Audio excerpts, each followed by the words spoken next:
Protéger les eaux du littoral, nous avons tous à y gagner. Entre terre et mer, de la campagne à la côte, de nos villes à nos stations balnéaires, nos paysages sont des lieux de vie, des lieux d'activité, des lieux de loisirs. Mais parfois, la pêche à pied, la baignade ou encore la production et la vente de coquillages peuvent être interdites. La raison ? Les eaux du littoral subissent des pollutions microbiologiques. Aucune invasion en vue d'espèces inconnues. Ce sont des pollutions liées à des rejets de matière fécale. Et pendant des périodes données, la vie du littoral doit s'arrêter pour protéger notre santé. Et les origines de ces contaminations sont multiples. Aujourd'hui, les études nous permettent de mieux identifier les sources de pollution. Et la conclusion est sans appel. Il n'y a pas une cause, mais des causes, et tout un chacun est concerné. Explication. Assainissement individuel. Tout débute parfois au sein même de notre chez-soi. Vous êtes-vous déjà posé la question du traitement de vos eaux usées ? À la campagne, où les habitations ne sont pas nécessairement raccordées au réseau d'assainissement collectif, il y a encore trop d'habitations dont l'assainissement individuel n'est pas conforme. Ainsi, dans certains hameaux, on observe encore trop de rejets polluants. Quand les eaux sales de votre maison se déversent directement dans la nature, elles viennent polluer les sols, les nappes, les cours d'eau et finissent dans la mer. Des solutions existent pour mettre en conformité son installation. Elles permettront de collecter et d'épurer les eaux usées pour qu'elles soient assimilables sans risque par l'environnement.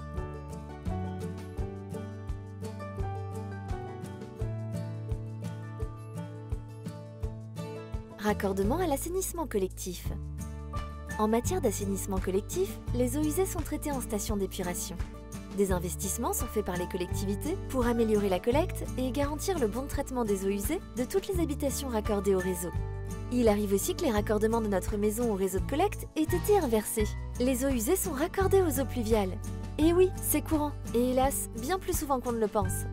Les eaux usées raccordées au réseau d'eau de pluie rejoignent alors le littoral et le polluent. Inversement, quand les eaux de pluie sont raccordées aux eaux usées, et ce, dans plusieurs habitations, et que la météo s'en mêle, eh bien ce sont les stations d'épuration qui trinquent. Les forts débits dus aux intempéries font déborder la station et les réseaux de collecte. Les eaux usées se répandent alors dans la nature environnante. En parallèle des actions de la collectivité, pour limiter les risques de pollution et garantir la bonne évacuation des eaux usées et pluviales de son habitation, tout commence aussi chez soi, en s'assurant que les branchements sont correctement réalisés et en procédant aux modifications utiles le cas échéant.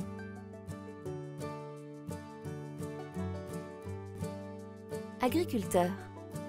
En matière d'élevage, le bon équilibre de notre environnement est primordial pour les consommateurs comme pour les producteurs. Depuis plusieurs années à présent, les agriculteurs, nos jardiniers des paysages, mettent en place des solutions pour limiter les ruissellements agricoles. Et oui, vous le savez peut-être, mais en cas de forte pluie et sans aménagement efficace, une partie des déjections animales épandues peut être entraînée vers la rivière, puis la mer. En aménageant des bandes enherbées, des haies et des talus en amont des cours d'eau, les terres sont mieux retenues, les paysages s'embellissent et les écosystèmes sont mieux protégés des risques de pollution. Vous l'aurez compris, il est important dans différents domaines de renouveler nos pratiques pour limiter les risques de pollution des eaux du littoral, et c'est aussi le cas dans notre quotidien, sur des petits gestes qui peuvent tout changer. Propriétaire de chien. Vous l'aimez, il vous suit partout, vous lui parlez, il vous répond. Mais savez-vous qu'il ne peut pas tout faire ? Alors en promenade tous les deux, en ville comme sur la plage, n'oubliez pas votre petit sac.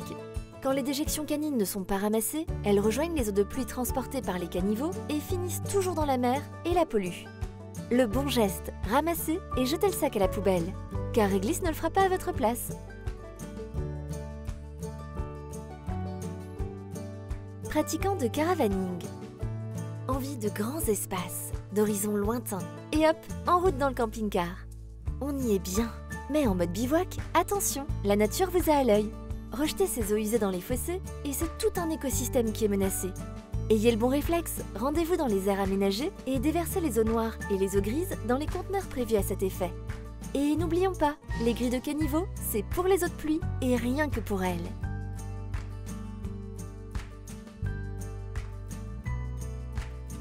Cavalier. Votre dada, galoper cheveux au vent sur la plage, au coucher de soleil? Plus sérieusement, tous les amateurs et passionnés d'équitation savent qu'en balade, il est important de bien guider sa monture. Alors quand on chevauche sur l'estran, on ramasse les crottins. Sinon, les déjections équines rejoignent directement la mer avec la marée et regardez, elles peuvent impacter les parcs à huîtres à proximité. Sans parler des baigneurs qui s'offrent une dernière brasse. Alors en promenade, adoptez le bon geste nature.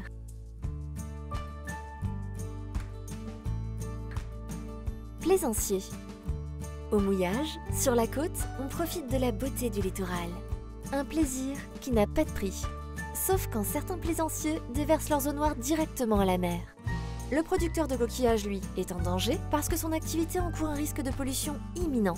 Alors en milieu marin, on garde le cap et on vidange ces eaux noires et ces eaux grises uniquement de retour au port à l'aide des pompes mises à disposition. Rien ne vaut ces bons gestes simples quand on aime la mer. À terre, en mer, dans nos promenades, chez soi, sur notre lieu de travail, on peut tous participer à la préservation des eaux du littoral. Et chacun a un rôle à jouer pour limiter les risques de pollution. Alors ensemble, adoptons les bons gestes nature. Protéger les eaux du littoral, nous avons tous à y gagner.